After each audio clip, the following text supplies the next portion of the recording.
నాగర్ కర్నూలులో ముఖ్యమంత్రి రేవంత్ రెడ్డిపై కేటీఆర్ చేసిన వ్యాఖ్యలపై ఏఐసీసీ కార్యదర్శి సంపత్ కుమార్ మండిపడ్డారు. అసెంబ్లీ ఎన్నికల్లో చుత్తుగా ఓడిపోయి ఫ్రస్ట్రేషన్లో మాట్లాడుతున్నారని ఆగ్రహం వ్యక్తం చేశారు.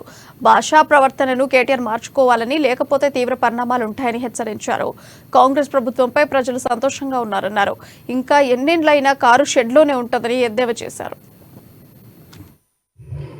ముఖ్యమంత్రి మరియు పిసిసి అధ్యక్షులు రేవంత్ రెడ్డి గారి గురించి అడ్డగోలుగా మూడు వేరేసుకున్న విషయం ఈరోజు పత్రికల్లో అందరూ చూసుంటారు.